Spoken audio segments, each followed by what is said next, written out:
Donc en fait, on arrive peut-être sur des niveaux de prix assez intéressants. Donc bien évidemment, c'est pas un conseil d'investissement, une recommandation d'achat, mais c'est toujours mieux de rentrer aujourd'hui qu'il y a un an. Et si on croit au fait que le cannabis va se démocratiser, que finalement on tend vers une légalisation mondiale, etc., c'est vrai que c'est des niveaux de valorisation qui sont quand même assez bas, potentiels. Et donc ça peut être intéressant sur du long terme en tout cas.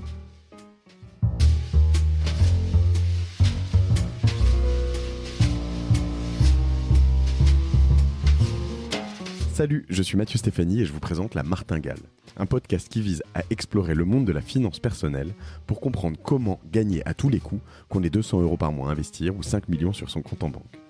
On va pas se mentir, c'est un peu ambitieux, mais les faits sont là. Jusqu'à maintenant, j'ai pas pris le temps de m'intéresser à tous ces sujets et il est temps que ça change. Alors abonnez-vous, des éclairages gratuits, ça commence par là.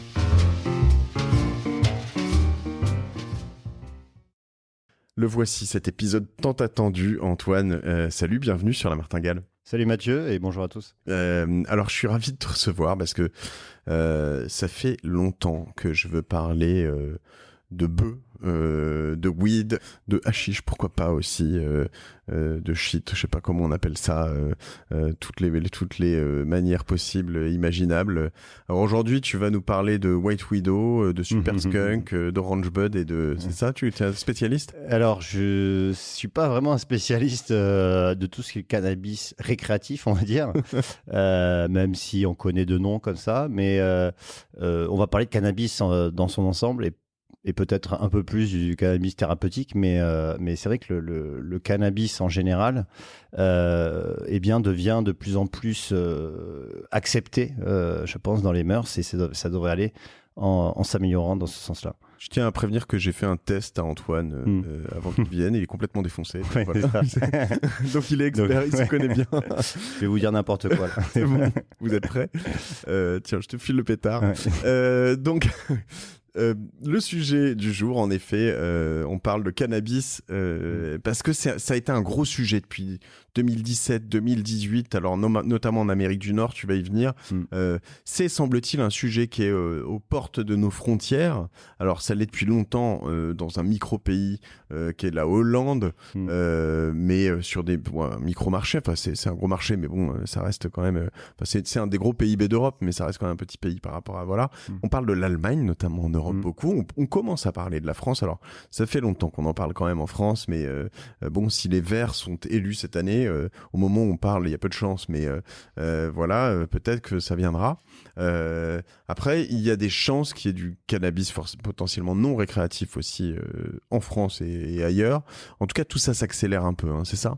Oui, exactement. Alors, si on revient un petit peu sur l'historique de la légalisation, aujourd'hui, il y a uniquement 2 pays dans le monde où le cannabis est légalisé. C'est tout d'abord l'Uruguay, hein, c'était le premier pays au monde à légaliser le cannabis en 2013, et ensuite le Canada, 2018.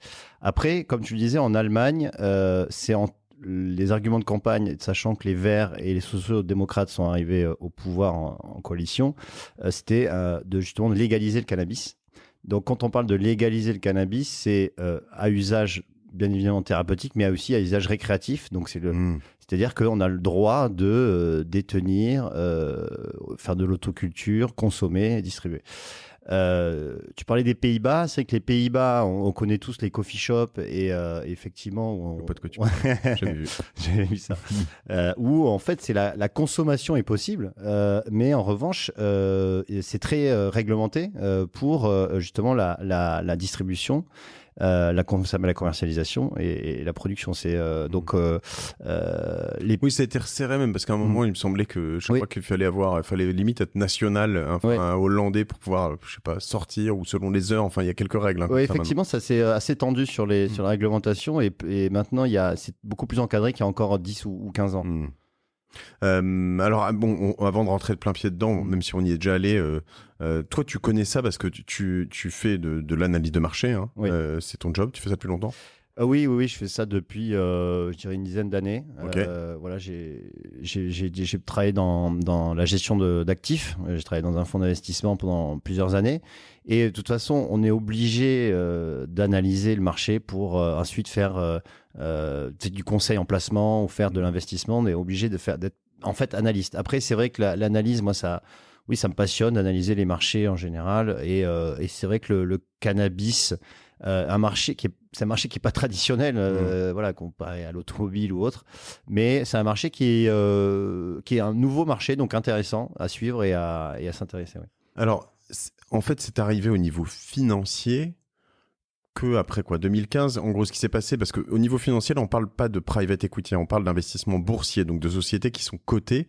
À partir de quand sont apparues les sociétés cotées sur le cannabis ? Alors, il y a à peu près une vingtaine de sociétés cotées dans le cannabis, et c'est apparu justement, comme tu disais, dans les années 2015, je crois que la première c'est 2014, mais effectivement dans les milieux des années 2010.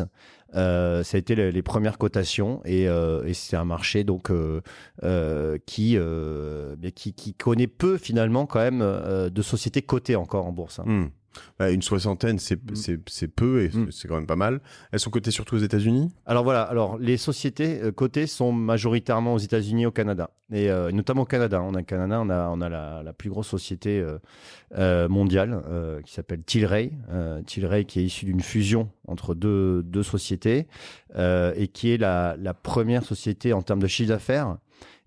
Sachant qu'elle est du début jusqu'à la fin de la chaîne de valeur, c'est-à-dire qu'elle est dans la recherche, la culture, la production, la commercialisation et la distribution de cannabis. Elle agit à peu près dans une dizaine de pays. Et effectivement, le Canada et les États-Unis sont les leaders mondiaux dans le marché du cannabis coté. Alors, on va expliquer, parce qu'il y a eu une fame, une sorte, ça s'est affolé autour du cannabis, ça s'est bien rétamé la gueule en 2021. On va essayer de voir aussi un peu quelques perspectives qu'on pourrait avoir. Juste pour comprendre, au tout début, en fait, ce qui se passe, j'imagine, sur des marchés comme ça, c'est quoi ? C'est peut-être comme tu as un nouveau business où tu te dis, alors moi le souvenir que j'ai c'était le Colorado où voilà, tu as un premier état américain, alors tu as le Canada un peu mais qui reste finalement un micro-marché, enfin pour les Américains notamment. Puis après tu as un état qui est un gros état quand même, le Colorado, je crois, qui va dépénaliser ou légaliser. Et puis après, tu as la Californie, me semble-t-il, qui lui est le genre quasiment aussi gros que la France, enfin en termes de PIB ou quelque chose comme ça. Et du coup, là, tout d'un coup, boum, tout le monde se dit ça va partir comme une traînée de poudre. Il y a plein de boîtes qui se créent, plein de monde qui investit. C'est ça le phénomène qui se crée ? Oui, c'est ça. C'est-à-dire qu'en fait, il y a eu effectivement le Canada et ensuite, il y a eu des États américains comme le Colorado, la Californie, et puis aujourd'hui il y a 16 États aux États-Unis qui ont complètement légalisé le cannabis. Hein. Par contre, sur la loi fédérale américaine interdit le cannabis. C'est ce qui est un peu contradictoire entre guillemets, c'est-à-dire que c'est-à-dire qu'en fait, on peut par exemple commercialiser ou distribuer du cannabis en Californie, mais on va pas pouvoir en vendre au Texas, par exemple, où c'est interdit. Donc en fait, ça reste finalement encore un micro-marché. Finalement, t'as pas le droit de sortir avec d'un État vers un autre État sur lequel dans lequel t'as pas le droit. Voilà. Tu l'as acheté légalement quelque part. Exactement. C'est dans un État où c'est encore interdit. Ça, c'est légal dans les 16 États américains. 16 États, c'est 16 sur 52, ça fait 30%. Voilà. Ouais, c'est 30% pas énorme. Des États-Unis. Ouais. C'est pas énorme finalement, hein, parce que ça reste un petit marché encore. Donc c'est ça le problème, c'est qu'il n'y a pas de possibilité d'exportation. C'est très très très rare. C'est encore un marché qui est pas du tout mature et qui reste dans dans des zones géographiques assez restreintes au final. Alors juste, je vais peut-être aller au-delà de tes limites parce que quand un État, donc au niveau fédéral, c'est interdit. Ouais. Au niveau de certains États, c'est autorisé. Si demain ils autorisent au niveau fédéral, ce sera autorisé partout. Du coup, de facto, tu peux pas aller dans les deux sens contre le fédéral. Alors c'est effectivement, je vais pas. Tu n'es pas juriste américain de la Cour suprême. Non, mais si logiquement si c'est autorisé au niveau fédéral, ça devrait être autorisé dans tous les États.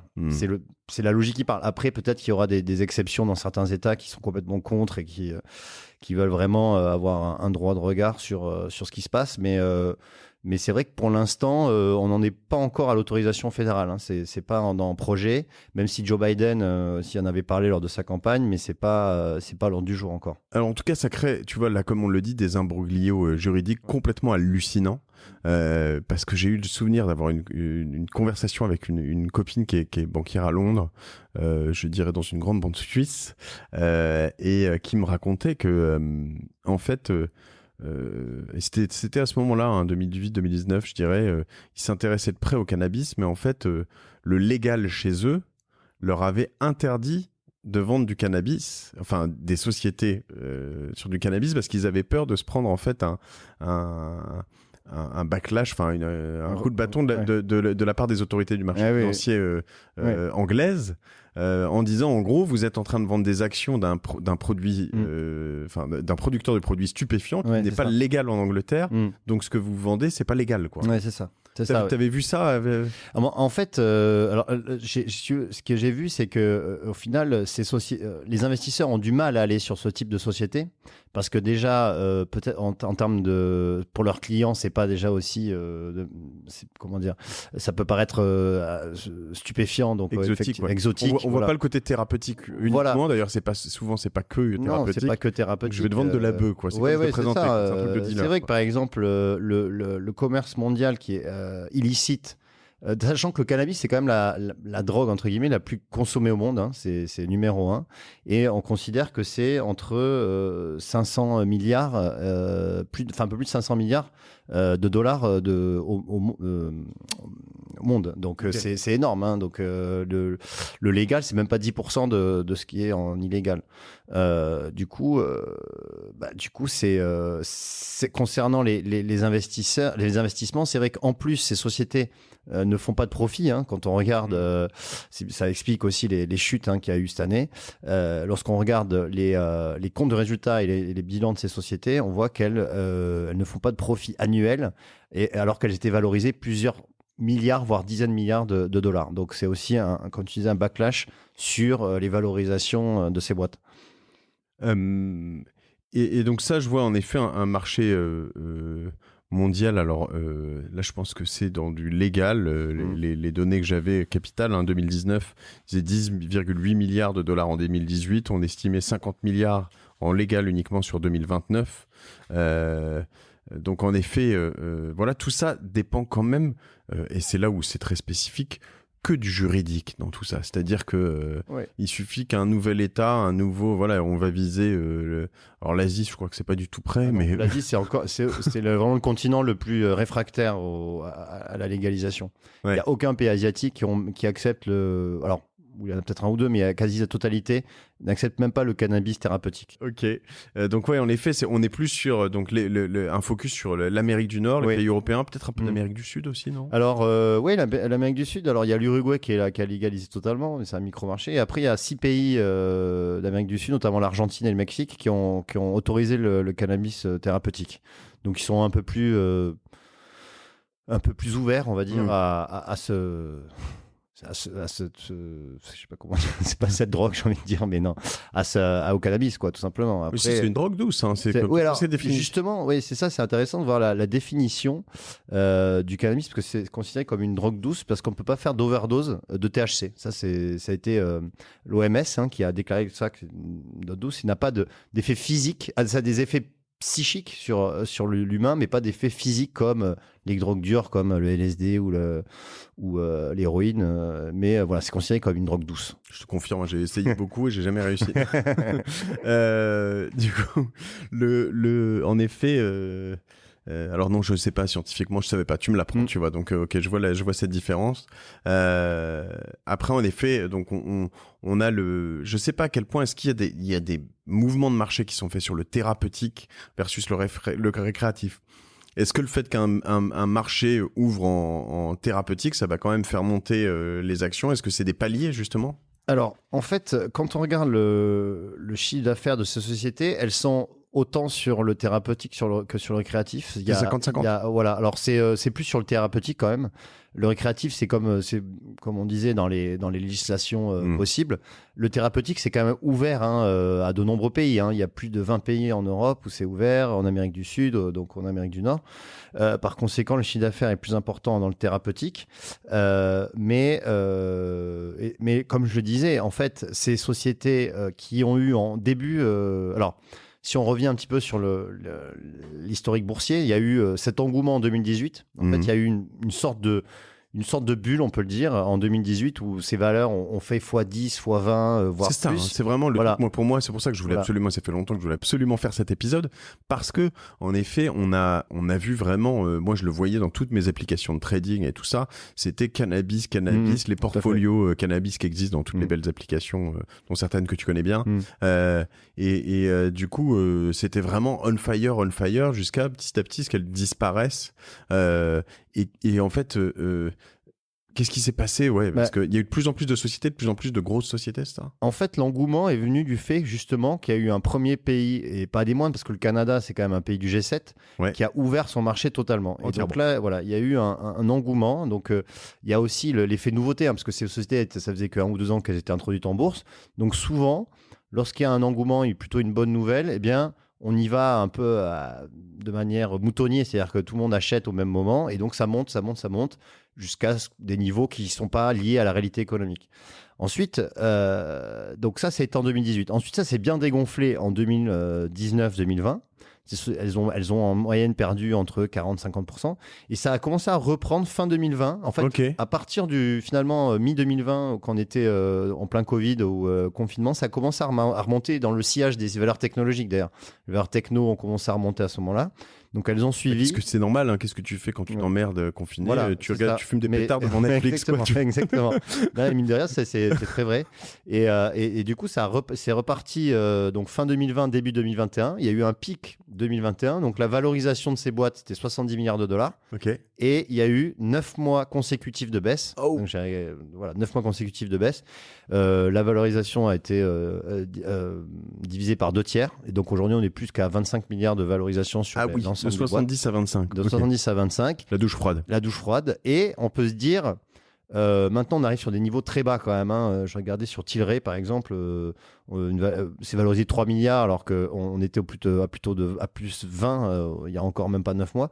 Donc en fait on arrive peut-être sur des niveaux de prix assez intéressants. Donc bien évidemment c'est pas un conseil d'investissement, une recommandation d'achat, mais c'est toujours mieux sur les gens qui voudraient rentrer sur ces valeurs.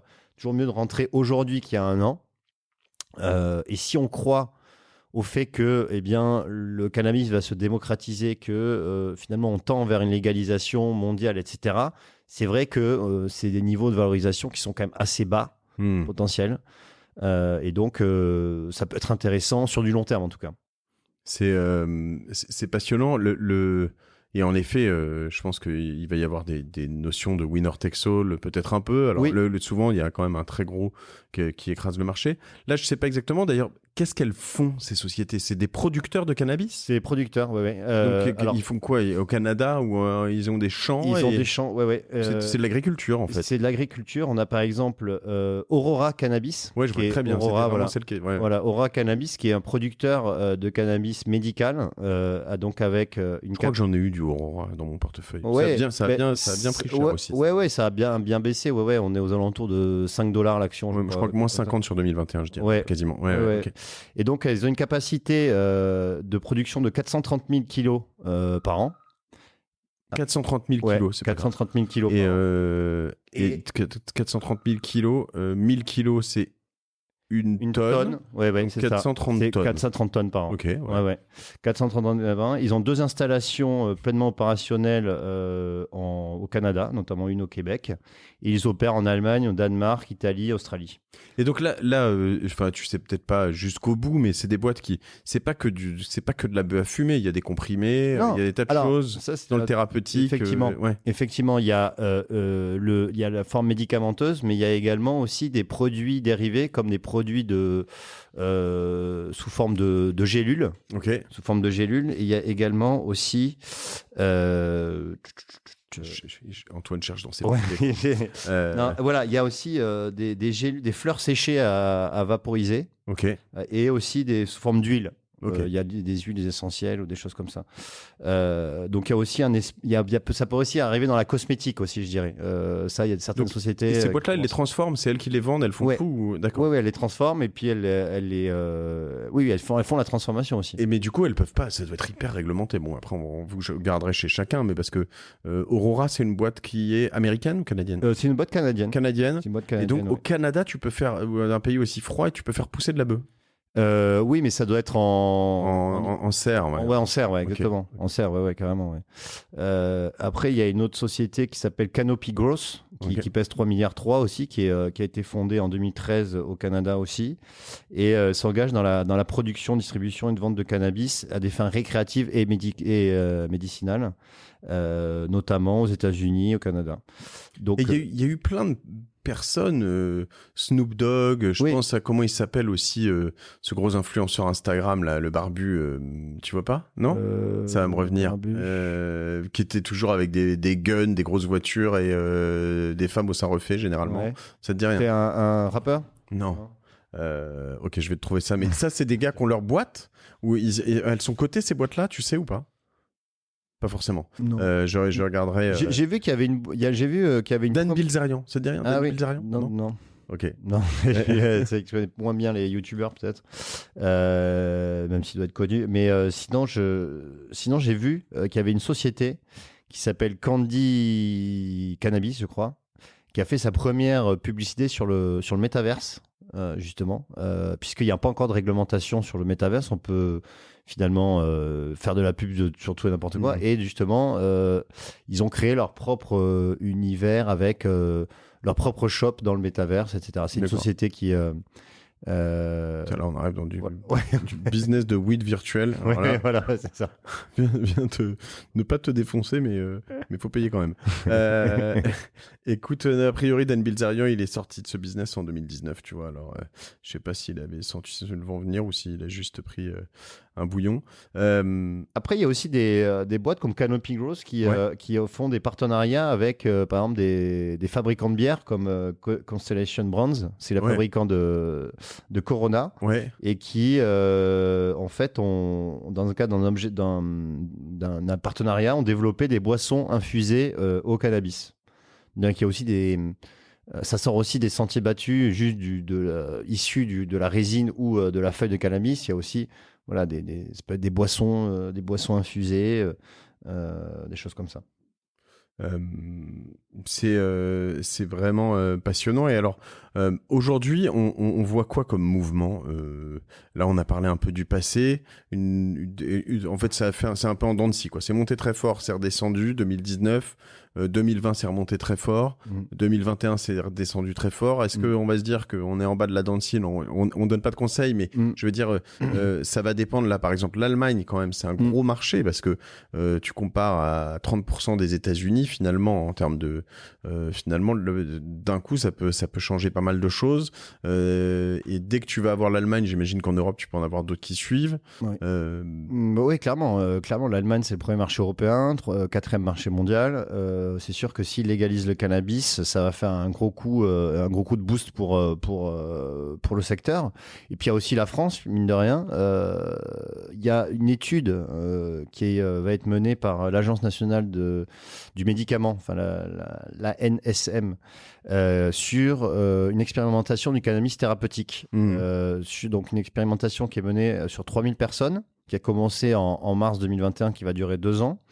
Et ce sont donc ces patients, ça va être 3000 patients qui sont en soins palliatifs ou qui ont des maladies graves, sur certaines formes d'épilepsie grave par exemple, ou effets secondaires en chimio ou sclérose en plaques.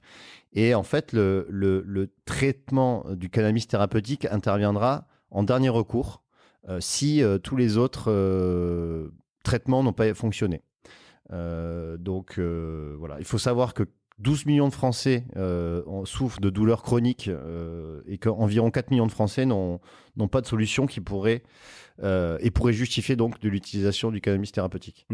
Donc ça, c'est intéressant de voir aussi, grâce à ces expérimentations qui peuvent être concluantes, accélérer l'autorisation du cannabis thérapeutique en France. Car je le rappelle, la France est quand même parmi les pays les plus rétrogrades, puisque la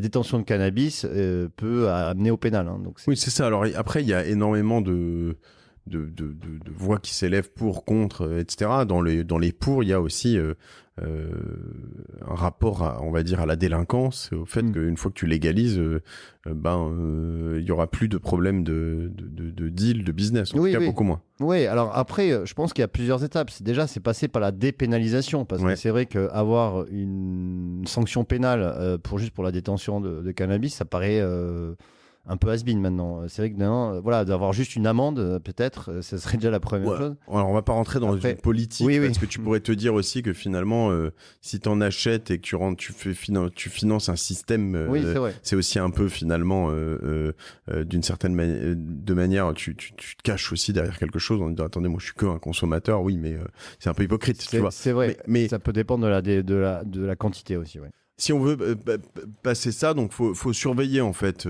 j'imagine, les quelques gros marchés qui sont sur le point 2. C'est aussi pour ça que ça m'intéressait là, parce que je reviens sur l'Allemagne, mais c'est un leader européen, donc il y a beaucoup de pays qui vont suivre ensuite, une fois que c'est fait dans un gros pays comme ça, pour les politiques des pays limitrophes, voisins directs ou indirects, finalement, on va avoir un effet moutonnier qui peut exister.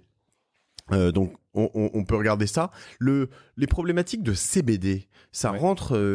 Donc on est CBD, il n'y a pas de THC, en tout cas un taux très très très faible. Donc le THC étant visiblement c'est la substance active qui fait que t'es défoncé en gros. Si tu as pas de THC, alors en France il y a des pour, des contre. On allait un peu en avant. En gros, il y a pas si longtemps que ça, j'ai pu acheter dans un bureau de tabac de la bœuf, mais qui faisait rien, qui détend un peu. Ça s'appelle le CBD. En fait, le CBD, c'est l'abréviation du cannabidiol. Le cannabidiol, c'est une forme de molécule qu'on trouve dans les feuilles de cannabis, comme le THC, mais il y a à peu près plus de 200 molécules différentes dans la feuille de cannabis. Donc ça fait partie une des molécules en fait qu'on trouve dans la feuille de cannabis, le cannabidiol. Et donc le CBD, effectivement, aurait des vertus plutôt de détente, relaxantes, voilà exactement, et ne provoquerait pas l'effet défoncé du THC. Psychotrope, voilà. C'est vraiment plus scientifique. Moi, j'ai déjà essayé le CBD. C'est vrai que le CBD, il y a pas du tout d'effet psychotrope dessus, et ça peut avoir des vertus relaxantes. J'ai réussi à le faire avouer qu'il avait essayé le CBD, mais pas plus. C'est en vente libre justement dans les bureaux de tabac. Non, mais ça l'est plus, tu sais. Ah bon, depuis quelques jours justement, question un peu technique. Alors au moment où on parle, à mon avis, ça redeviendra dans quelques semaines ou quelques mois, mais en effet, ça a duré quelques mois. Ah oui, d'accord. Et là, je te parle vraiment d'une décision qui date il y a quelques jours. J'avais pas vu. Alors, ce qui est sûr, c'est qu'il y avait pas mal de bureaux de tabac, ce qui m'avait assez surpris, qui avaient développé tout un petit business de CBD en vente libre, bien étiqueté avec leurs produits différents. Mais c'est surprenant d'ailleurs, parce que si je connaissais la bœuf avec du THC, je pourrais te dire que ça ressemble beaucoup à la bœuf avec du THC, mais comme évidemment je connais que le CBD. Oui, c'est ça. Oui. non, mais c'est moi qui suis allé dans des, on va rentrer dans les confidences. Non, pas du tout. Non, mais qui suis allé à Amsterdam dans les coffee shops il y a plusieurs années. C'est vrai que j'avais été surpris par la similitude justement, où ça se vendait dans des petits bocaux avec le prix. On dirait le petit bocal de confiture qu'on te donne dans les hôtels. Exactement. C'est ça qui distribuait ça. Ok, et ça a des impacts sur justement les marchés. C'est ces boîtes-là qui font ce CBD, ou c'est autre chose? C'est des boîtes françaises. En fait, la question que je me pose, c'est est-ce que je peux investir alors j'ai plein de questions, mais réglementaires. Est-ce que je peux investir dans des boîtes qui sont prêtes, tu vois, demain? Parce que typiquement, tu prends une boîte qui a un réseau de distribution de tabac, etc. en France, tu peux te dire, ces boîtes-là, alors elles sont probablement pas cotées, peut-être, j'en sais rien, mais d'un coup, elles peuvent cliqueter, et si on te dit go, il y a un feu vert, boum, tout de suite, elles vont prendre le lead, quoi. J'imagine c'est ce qui s'est passé aussi outre-Atlantique. En France, il n'y a pas déjà de société cotée, ça c'est sûr et certain. Ensuite, ces sociétés essentiellement de distribution, parce qu'il n'y a pas de production sur le sol français, c'est interdit. Donc c'est des sociétés qui importent du cannabis, soit justement en Amérique du Nord, ou soit dans les pays qui sont autorisés pour la production. Et il y a le leader actuellement en France, qui a un réseau de 50 franchisés sur le territoire, s'appelle iSociety. Okay. Voilà. Donc High, ouais, vous l'en dire défoncé quand même. Hein. Ouais. Okay. High Society, qui ont un réseau de plus de 50 franchisés. Voilà. Donc c'est quand même un micro marché. En France en tout cas. Voilà. C'est là où en fait on parlait d'hypocrisie tout à l'heure, ou de en fait je te parlais de cliquer en fait le jour où ça passe. Tu vois, je lis la France est le premier producteur de chanvre en Europe, avec donc 10 000 hectares par an, soit 75% de la production européenne. Mais dans le chanvre, en fait, il y a beaucoup de même pas de CBD. Hein, là, on parle le chanvre, c'est le cannabis, en fait. Du cannabis, mais du cannabis pour faire des vêtements, etc. Sans THC, sans... voilà. Mais en fait, tu te dis quand même qu'au moment où ça part, parce qu'en fait, le chanvre, selon ses formes, n'est pas légal en commercialisation, mais en revanche en termes de production, c'est à peu près la même chose. Donc du jour au lendemain, il va valoir 3, 4, 5, 10 fois plus, je sais pas pourquoi, je ne sais pas exactement combien, mais dès qu'il est plus actif, on va dire, il vaut plus cher. Et donc du coup, les prix vont s'envoler. Donc du coup, on peut se dire que ces 10 000 hectares, il y en a peut-être la moitié qui partiront, plutôt que de faire des vêtements en chanvre, on va plutôt te le vendre pour du thérapeutique ou pour t'amuser, quoi. Ouais, c'est possible. C'est possible. Après, le prix, par exemple, si on regarde le Canada, parce que c'est vraiment le marché un peu leader, et le prix du gramme de cannabis a baissé depuis qu'il est mis en vente. Il a baissé parce que justement il y a quand même une offre qui est assez abondante. Et la demande, alors après, bon, ça reste le Canada, n'est pas forcément énorme, donc il est baissé. J'ai vu de 8 $ canadiens à 5 $ le gramme. Et c'est pas réglementé comme la cigarette, du coup, là-bas. Ce sont des prix qui sont faits finalement par l'offre et la demande, j'ai l'impression. Oui, c'est ça, ouais. Ouais, c'est pas réglementé comme la cigarette. C'est pas l'État qui fixe le prix, ouais. D'accord. Ce qui pourrait t'arriver, j'imagine, à un moment ou à un autre, parce que, bon, alors tu me diras, l'État fixe pas toujours le prix de l'alcool aussi.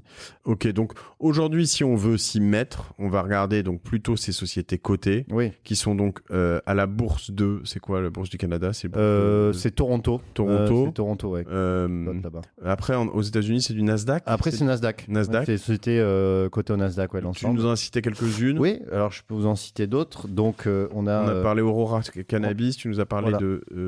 Tilray, c'est le leader. La fusion. Issu de la fusion Tilda et Aphria. Ok. Et on a aussi donc Canopy Growth aussi, j'en parlais tout à l'heure. Il y a aussi Chronos Group. Donc c'est aussi une société basée à Toronto qui pèse plus d'1 milliard de dollars et qui a aussi beaucoup perdu en 2021. Ensuite, on va trouver des sociétés aussi comme Exo. Exo, HEXO. Voilà. Et les analyses là-dessus, on les trouve. Alors, parce que l'idée, c'est de voir un peu par rapport à leur valeur, quelle est l'augmentation de leur chiffre d'affaires, quelle est l'augmentation de leur marge. Tu dis, elles perdent toutes de l'argent. Il n'y en a aucune qui est bénéficiaire. Non, aucune. Okay. Aucune société est bénéficiaire.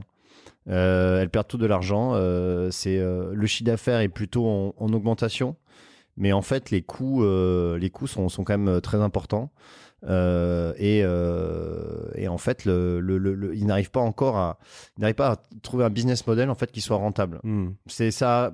Ce qui semble un peu bizarre parce que c'est pas complètement rocket science, quoi. Tu vois, on parle de start-up ou de choses comme ça. Là, c'est plus compliqué, mais là, tu fais pousser de la bœuf, tu crées de la bœuf, tu la vends et puis basta. C'est salut, au revoir, quoi. Ouais, c'est sûr. Mais après. Non, honnêtement, je peux pas. Pour l'instant, je peux pas trop répondre au fait pourquoi elles sont pas rentables. Sur ça, je sais pas vraiment. De toute façon, on analysera, on regardera un petit peu. Ce qui est important, c'est que en effet, alors on voit, moi j'ai regardé pas mal d'articles, j'en ai vu un aussi intéressant de notre ami Nicolas Chéron, également sur Capital, donc qui date de novembre 2021, qui parle aussi de cette baisse assez forte, 50% de baisse à ce moment-là, sur un ou des ETF. C'est vrai qu'en novembre, il y avait eu un petit rebond qui pouvait laisser penser que ça allait repartir, et finalement, décembre a été pire, et on a fini au plus bas de l'année. En fait, donc ça a été un rebond un peu en trompe-l'œil. C'était peut-être au moment de l'annonce du variant Omicron. Il y a eu un petit rebond à ce moment-là, mais au final, ça n'a pas tenu. Début d'année, là, ça fait une semaine Alors, au moment où on enregistre, ouais. C'est plutôt stable, sachant que là, les marchés sont plutôt baissiers en ce début d'année. Alors, pas en France, mais aux États-Unis, c'est baissier, notamment sur le Nasdaq, qui a perdu 5% en une semaine, sur la première semaine. Pourquoi ? Parce qu'on a la Fed qui va remonter ses taux plus vite que prévu. D'accord. Et qui va réduire son bilan. Et ça, c'était pas prévu.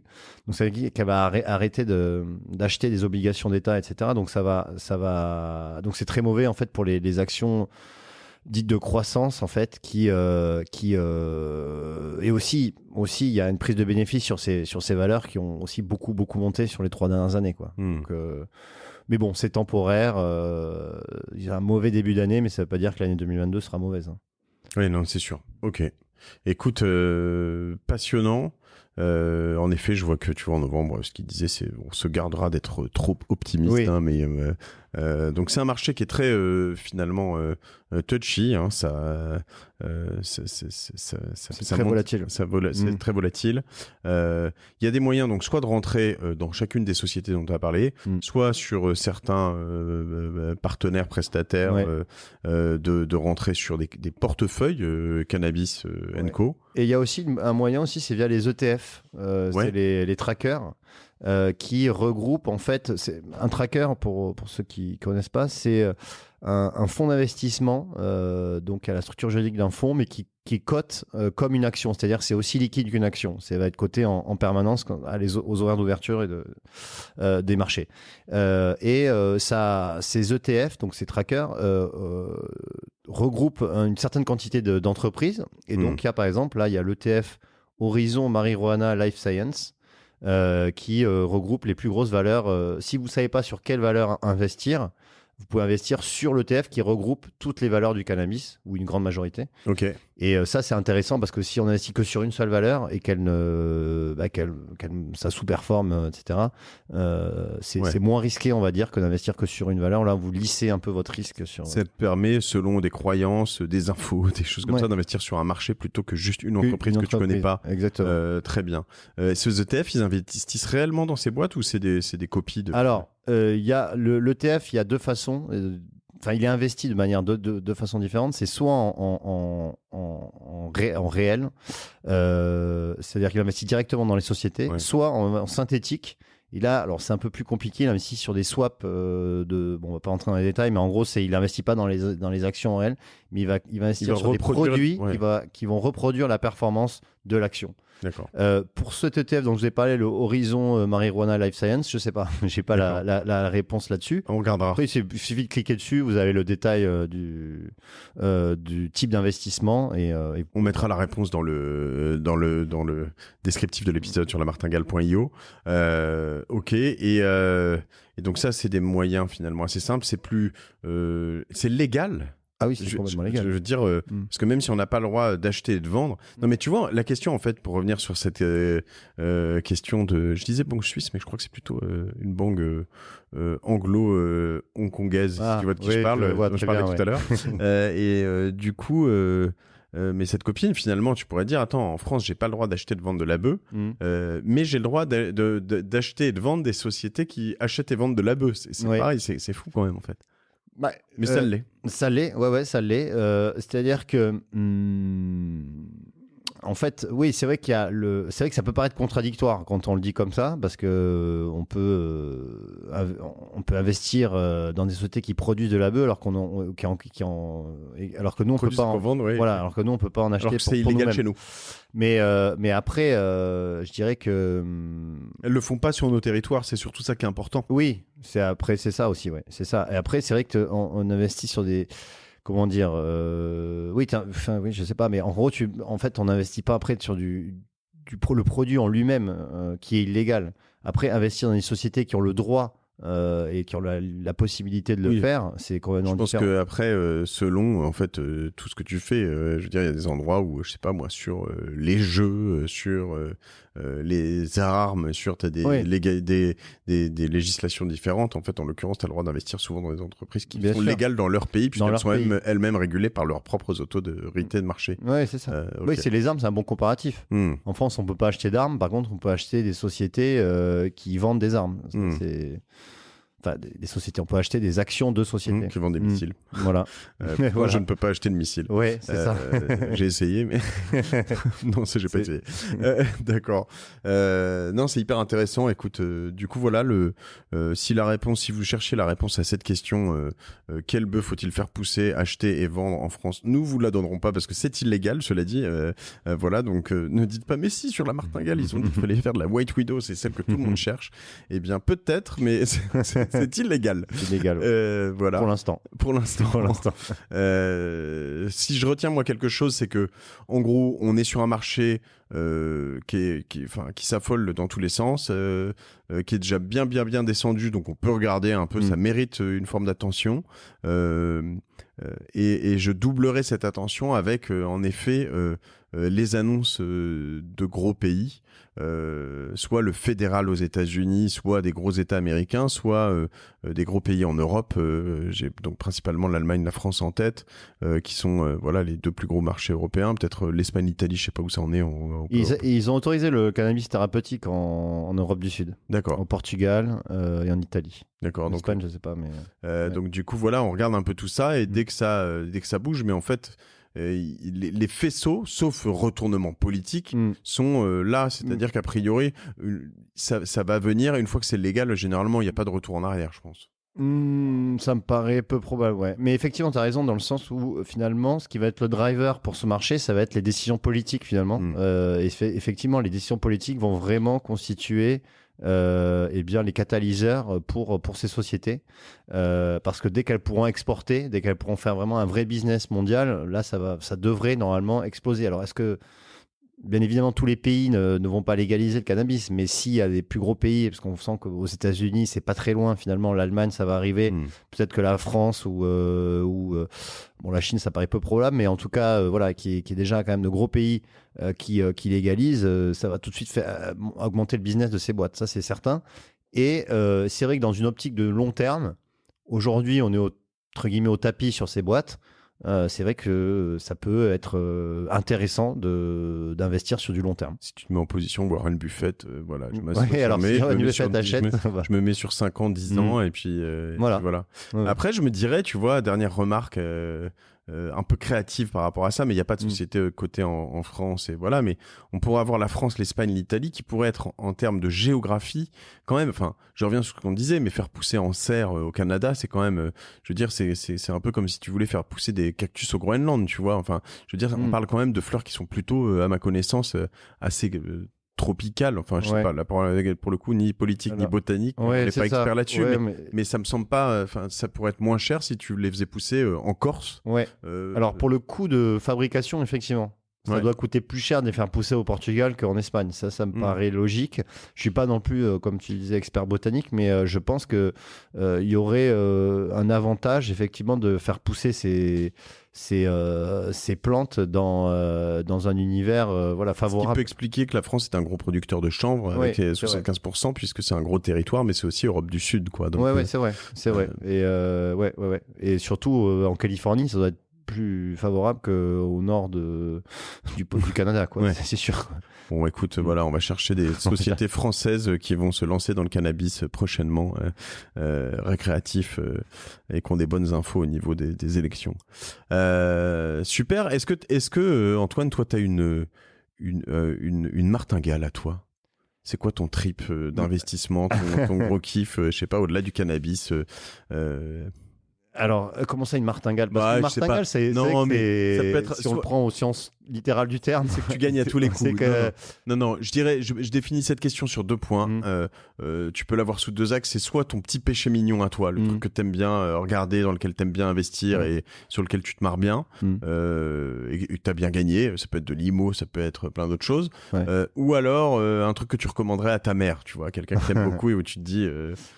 Alors, moi, mon petit péché mignon, pour dire honnêtement, c'était les devises, le marché du Forex. Parce que c'est vrai que c'est un marché qui est un peu moins intéressant aujourd'hui avec l'arrivée des crypto-monnaies. C'est vrai que c'est un marché qui a moins la faveur en fait, des investisseurs, même si c'est le plus gros marché en termes de volume. C'est un vrai marché geek de la finance. Ça faut s'y connaître quand même pas mal. Ouais, c'est vrai. Après, c'est un marché qui est complètement différent parce que c'est toujours une devise contre une autre. Et donc, c'est un marché de rapport de force, en fait. Quelle est la devise qui sera plus forte que l'autre? Et là, moi qui aussi suis assez amateur de l'analyse technique et de l'analyse des graphiques, c'est vrai que je me suis pas mal penché là-dessus. Et c'est un peu mon péché mignon. Je regarde l'évolution des cours de la livre turque qui en ce moment se fait massacrer ou du dollar néo-zélandais. Mais voilà, ça c'est un peu mon péché mignon. Et ça, c'est beaucoup d'intraday ou c'est du long terme? C'est des trucs très court terme, non? C'est assez court terme. T'achètes, tu vends, t'achètes, ouais, tu vends, t'achètes. C'est ça. C'est où l'analyse technique marche pas mal sur de l'assez court terme.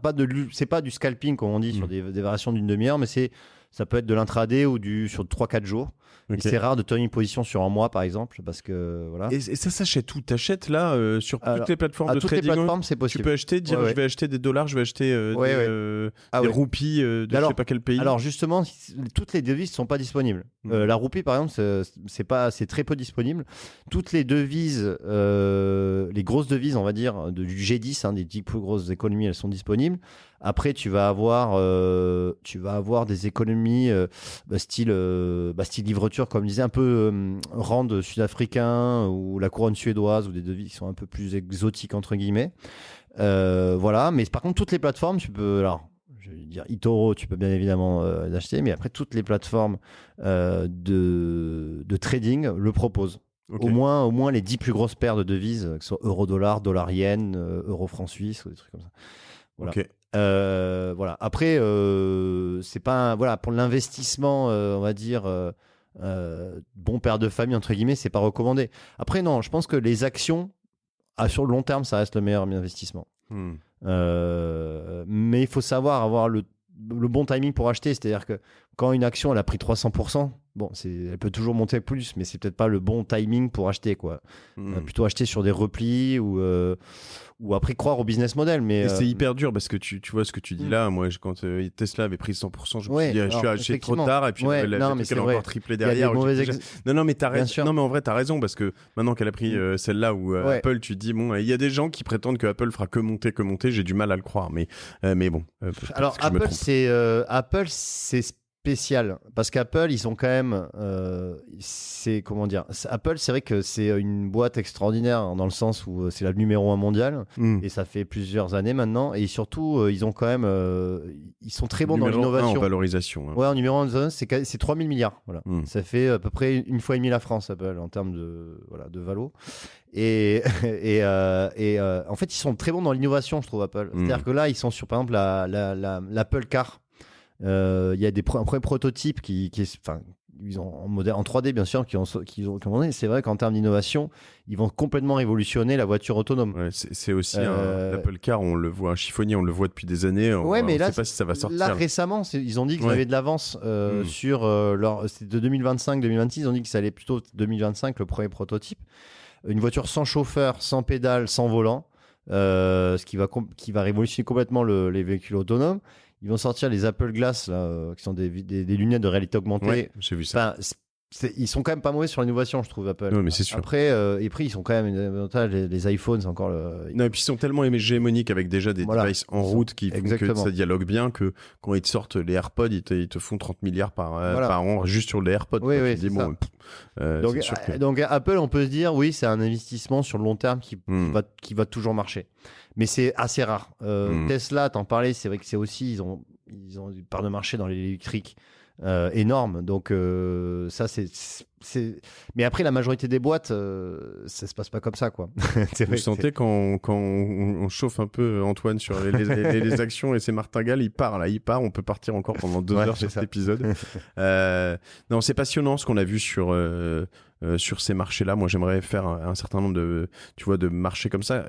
L'idée, notamment sur le cannabis, mais c'est que chacun, sur des nouveaux marchés, moi, ça m'intéresse. Après, on pourra faire aussi, avec certaines personnes, pourquoi pas l'automobile ou justement la tech ou des choses comme ça, mais des verticales sur certains univers. Comme ça, chacun peut se faire son opinion et se dire, ok, j'y vais pas. Tiens, je pense que je vais tester. Je vais en parler avec d'autres. Qui y va, comment vous y allez, etc. Tu allais dire quelque chose? Non, j'allais dire justement l'automobile, c'est très intéressant parce que l'automobile, c'est le secteur qui est en train vraiment de changer totalement. Ça devient de la tech, en fait, l'automobile. C'est ça qui est intéressant. Je pense que c'est le secteur qui se transforme le plus. Ouais, celui sur lequel moi, je veux pas dire que je me suis planté, mais j'y serais pas allé du tout parce que ces dernières années, tu vois, l'automobile et la banque, c'est les deux que j'ai pas voulu faire. Et la banque, j'ai peut-être bien fait. L'automobile, j'ai pas forcément bien fait. Mais ça dépend sur quoi. Ça dépend sur quoi. Il y avait vraiment des grosses disparités. Si tu avais investi sur Renault, tu aurais mal fait parce qu'elle a perdu 30%, alors que tu vas sur du Stellantis, par exemple, qui est la fusion Fiat et PSA. Eh bien, ça a progressé depuis 20% et ça continue. Juste un truc, les bancaires, ça marche pas mal en ce moment avec la remontée des taux. Ouais. Donc des boîtes comme Société Générale, BNP, je pense qu'elles déjà elles surperforment et puis elles pourraient continuer à monter, quoi. Alors, où est-ce qu'on te suit, toi, aujourd'hui? LinkedIn, Twitter, il y a des endroits où tu es actif, tu partages? Alors sur Twitter, donc j'ai mon nom, voilà, Antoine Fraisse. Ouais. Et ensuite F-R-A-Y 2-S-E, ouais. Voilà. Et puis après, je partage aussi sur la plateforme eToro parce que c'est un réseau social aussi. Ouais. Donc je partage pas mal d'analyses là-dessus sur la communauté pour eToro. Voilà. C'est essentiellement Twitter et eToro. Ok, très bien. Un peu LinkedIn. Je précise en effet que tu travailles notamment avec eToro pas mal, qui est un de mes sponsors, que cet épisode n'est pas du tout sponsorisé, que moi je voulais découvrir. Et je cherche depuis longtemps des personnes, et certains l'ont entendu ici, spécialistes ou qui ont bien analysé le marché des opioïdes, en tout cas de la weed, que t'en faisais partie, donc c'est comme ça qu'on s'est entendu. Mais oui, et donc tu postes aussi sur la plateforme de eToro, on peut te suivre sur LinkedIn aussi. Voilà, Antoine Fraisse Soulier, je crois qu'on a fait un bon tour. Ouais, on a fait un bon tour là. Bon, et ben cool, et ben en tout cas doucement sur la fumette si c'est là-dessus que vous êtes resté. En vrai, Antoine n'avait pas fumé, enfin je crois pas, je sais pas. Non. Sinon j'aurais pas pu parler parce que j'aurais dans le coma. Voilà, mais c'était passionnant de voir un peu ce retour sur quelques années des actions sur le cannabis et voir en fait comment on peut se projeter aussi sur ce qui pourrait se passer en France prochainement. J'ai l'impression qu'avant qu'il y ait des sociétés cotées en France dans le sujet, ça pourra peut-être prendre un peu de temps, mais on sait jamais. Surveillons tout ça. Merci beaucoup Antoine Fraisse Soulier et à bientôt. Merci à vous. Merci à vous tous de votre fidélité. On est de plus en plus nombreux à écouter, à échanger autour de la martingale. On réfléchit à plein de choses pour essayer de rendre tout ça un peu plus communautaire. Je sais pas, un Discord, plein de choses. La difficulté c'est de rester actif et de pouvoir tout bien gérer. Moi, déjà, je peux bien gérer ce podcast, mais aller beaucoup plus loin, il faut trouver le temps. Plus investir, plus faire tout ça.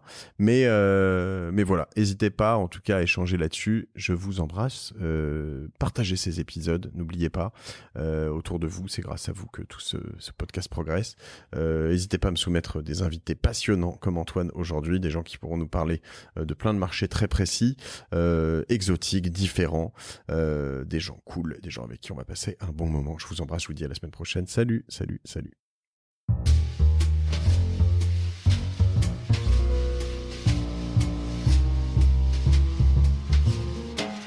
Merci d'avoir écouté La Martingale jusqu'au bout. Si cet épisode vous a plu, n'oubliez pas de le partager autour de vous, de vous abonner à la newsletter sur lamartingale.io et si vous trouvez 5 petites minutes, de mettre une note 5 étoiles ainsi qu'un commentaire sur Apple Podcast. Ça nous aide beaucoup pour remonter dans les classements. La Martingale est produit par Cosa Vostra, une agence de conseil tech et créative qui accompagne ses clients dans leur stratégie digitale pour qu'ils gagnent en visibilité, en singularité et en efficacité. Je remercie toutes les équipes pour la production. Je vous retrouve dans 15 jours. Je suis Mathieu Stéphanie et je vous dis merci.